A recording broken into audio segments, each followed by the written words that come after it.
Hey there, writer rebels, welcome back, and today we are going to be talking about front loading and backloading in your writing.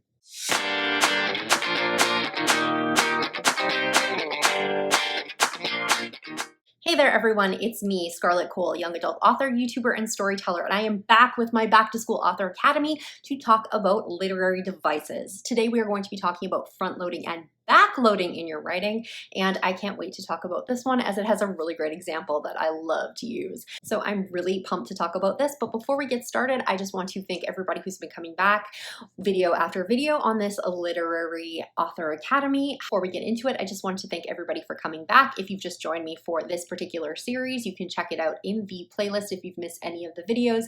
However, I would encourage you to check out some of my other stuff about writing and publishing, as I do put up videos pretty much every week. So if you are interested in writing and publishing content, I am your girl. So make sure you're hitting that subscription bar and the notification bell below this video. While you're down there, hit the like button to let YouTube know this is something worth watching. If you already are a subscriber, thank you so much for coming back, and don't forget to hit that like button as well. So front loading and back loading. I'm doing these together because they're basically kind of the same concept, just one is at the front and one is at the back. And they are kind of based on the primary and recency effects in psychology. And basically what that is that people remember the first thing in a list or the last thing in a list, or that they experience, etc., etc.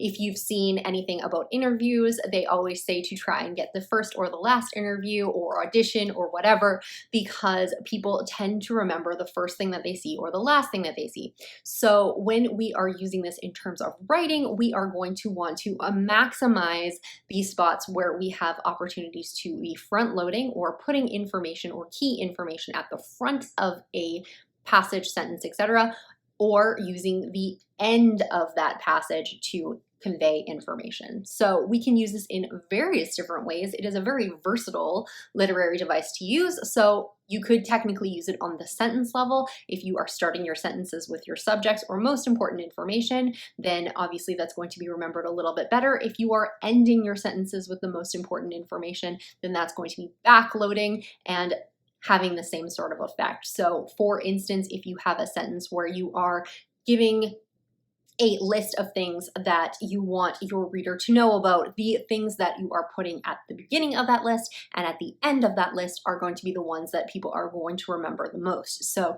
the longer your list is, the less chance they're going to remember, or it's going to be as impactful for the things that are in the middle. So if you have particular concepts or themes that you want to kind of get across, then you can definitely backload that as the last word or phrase in your sentence, or front load it as the first word or phrase in your sentence. This can also be done on a paragraph level. So do you want your most important information to be at the end of your paragraph or at the beginning of your paragraph?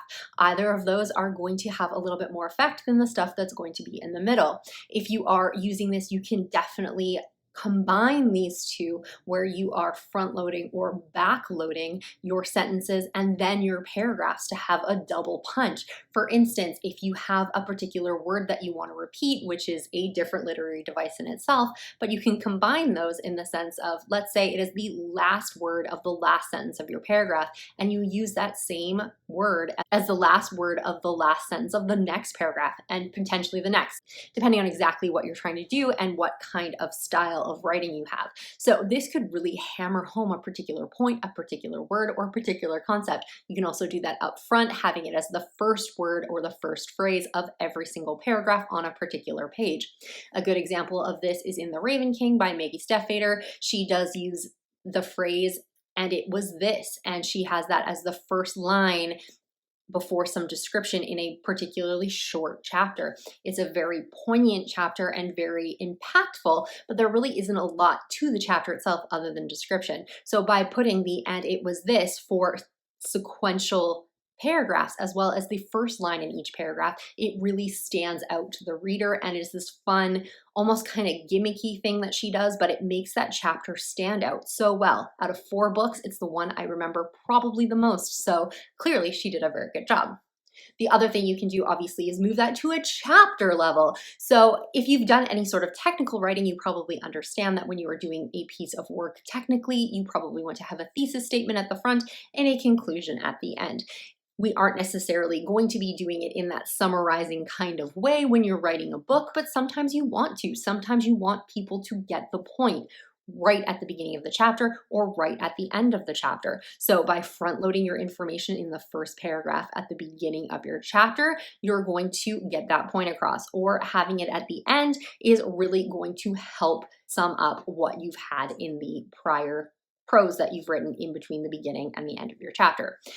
The other way you can do that is you can even go even more macro than that and basically have it as the beginning and the end of your book. Obviously, you want a conclusion at the end of your book, and you got to start somewhere. Some people start right into action, right into dialogue, but there are some writers out there like Jane Austen, for instance, who basically start their books with exactly what they're going to talk about throughout the entire story. One of my favorite examples I'm going to share with you in a minute. It's a little bit longer example, but it's from the book Gone Girl by Gillian Flynn.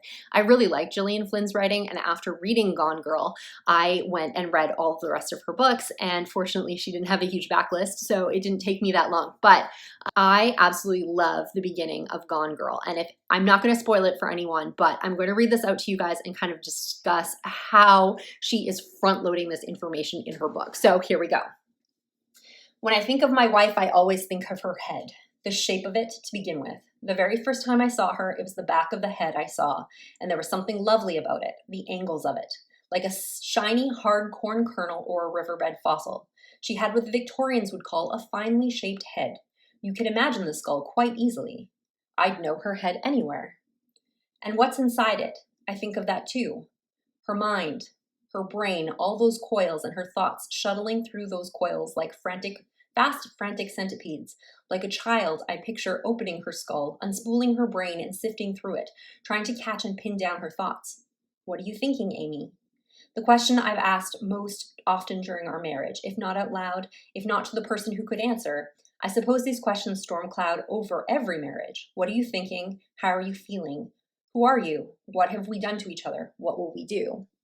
So if you've read Gone Girl or watched the movie, you are going to probably understand that this chapter says so much more than what's on the page. When you read it through, it's a little creepy, but it's about a man talking about his wife's head, how the head is shaped, and basically what goes through her mind. So this may sound like just a kind of gimmicky way to start out with. In this particular story, you can tell from the blurb, he is accused of killing his wife. So talking about her in kind of that piecemeal skull kind of way gives that kind of maniacal vibe to it, which is great. But that second paragraph is the really, really important one. He talks about her thoughts and what is Amy thinking and just kind of trying to understand her. This sounds very generic in most cases because, you know, in any marriage, I'm sure husbands and wives, well, I am married, husbands and wives do think about what their partner is thinking, what makes them tick kind of thing. But if you know the story, then you are going to know that this is basically the thesis of the entire book. What is Amy thinking and how does her diabolical brain work?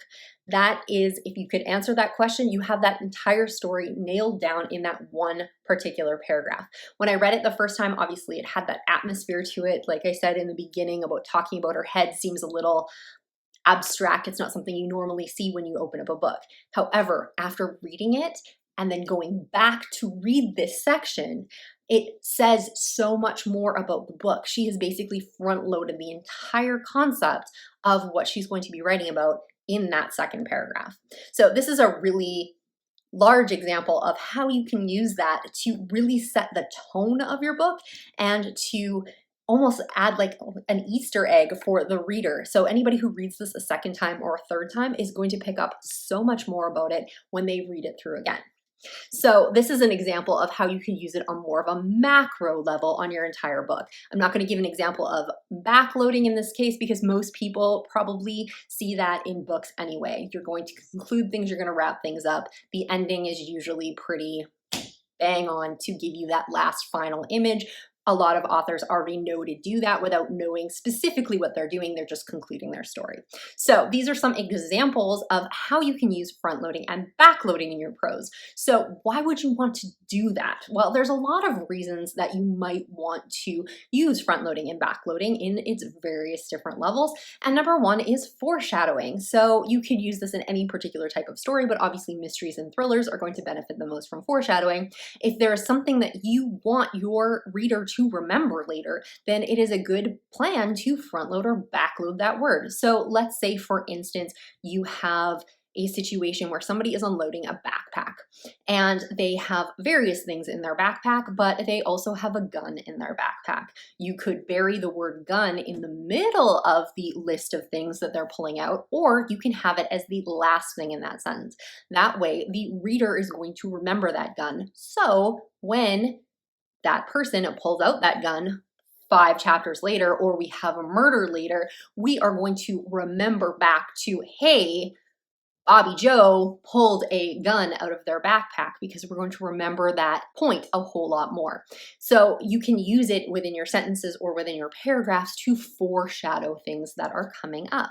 You can also use it in terms of foreshadowing a feeling. So if you are front loading and you want to set a particular scene, you might choose to, talk about creepy trees or the weather or something like that right up front, and definitely set that scene as you start doing it. And it's going to foreshadow how that scene's going to feel. If you start the scene out creepy, or like Gone Girl, you set the book out creepy, the book's probably going to be creepy. That's just really, you're setting the tone for what you want to do. So this definitely foreshadows your plot, your writing style, and the structure of the story, depending on how macro or micro you use your front loading and backloading. The next place that you can use front loading and backloading that can be very useful is in descriptions of characters. So when we describe characters, depending on how important they are to the story, we usually have a lot of things that we say about them. Some of them are going to be physical traits and various qualitative traits as well. However, if we pay attention to front loading and backloading, people are going to remember the things they see first about a character, the last thing they hear about a character. Specifically, when talking about characters, most people remember the first thing first. So if you were describing a character and the first thing you discuss about them is them being a brunette, let's say, the first thing that people are going to do is process that information and start picturing that in their mind, which, if it is a male, let's say a teen male, so they are going to start filtering through brunette teen males that they've seen on TV, that they might know, that they've seen somewhere else. So they are going to start developing that picture of a character based on the first things that they hear about them. If there's something really important or something iconic that you want people to remember about that character, you might want to choose to front load it, or you could potentially backload a secondary characteristic that you want people to remember. So if that's how you want to classify a character, make sure that you're putting those character descriptions in the right places so people pick up on the most important things that you want to get across. The next thing about front loading and backloading is that you can convey theme. Using the Gone Girl example, you definitely get a theme for what the story is going to be about. We are going to be talking about Amy, how Amy thinks, and the plans that Amy has made. So you definitely understand the theme very quickly by how this is front loaded. You can obviously do this on a little bit more micro level, on more of a chapter basis or whatever, but you can basically use a too long didn't read and throw the entire thesis of your book right up front. It can be very obvious, it can be very subtle, but it could be a really, really fun way to start your book. The next thing that you can do with front loading and backloading is create an image or feeling. So if people are going to remember the front images and the back images in a particular piece of prose, let's say it's going to be on a chapter length. Say we start a chapter relatively somber. It's going to be very sad, very melodramatic maybe at the beginning of a chapter, and we end the chapter the same way. All the stuff that kind of comes in the middle can be pretty neutral or even a little bit happier, but it's still going to feel like a somber passage because people are going to remember the beginning and the end of that chapter. So now that you know how to use front loading and back loading and you've seen some examples, what are some risks or warnings about using front loading and back loading? Well, the first one is don't let your middles suck. So just because you are using a very punchy front load or a very punchy back load or both, you don't want the middle stuff to suffer. Just because people are going to remember the end cap type of things doesn't mean it gives you license to not put as much work on the middles as possible. Some people are going to retain all of that information, so make sure that all of your work is up to the same par as everything else that you're putting in. The next thing is that this can stifle sentence variation. So you do have to watch that as well. If you are front loading or back loading, sometimes it ends up being a particular sentence structure. And you don't necessarily want to start every paragraph or every chapter with a specific sentence structure. So for instance, in front loading, a lot of it will be subject, verb, etc., just to really get a particular person or thing happening right at the beginning of a sentence. It doesn't necessarily mean that's the only way you can do it, but it is a very common sentence structure when you are front loading. So you don't want that sentence structure to be in every single paragraph or start every single chapter unless you're doing it very intentionally to look that way. So when you are using it multiple times throughout a work, when you are editing and going through things, make sure that you are varying your sentence structure even though you're trying to still do the same technique, because you don't want to do front loading or back loading exactly the same every single time. And the third thing that you don't want to do is that you don't want to use it all the time. It will actually get a little bit exhausting, just like any other literary device, if you use it too often. So make sure that you are using it in the places that definitely need a little bit of impact, a little bit of extra, and think about possible ways to front load or back load your information. But it doesn't have to be on every single sentence. It doesn't have to be on every single chapter. Just make sure you're using it in those places that you definitely need that little extra punch.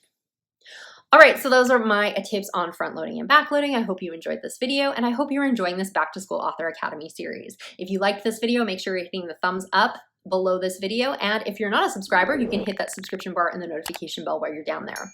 As always, if there are any topics that you want me to discuss, make sure you're including in the comments below and I will try to fit it into my schedule. However, do you know about front loading and back loading? I'm sure you're probably already doing it, whether you know about it or not, but what are some really good examples of front loading or back loading, especially ones that start a book like this? I love that kind of stuff. So if you've got examples for that, put them in the comments below and I'll definitely check those books out. Yet again, I am Scarlett Kol, if you don't remember, and thank you so much for watching. I will see you guys all next video, and I hope you enjoyed this one.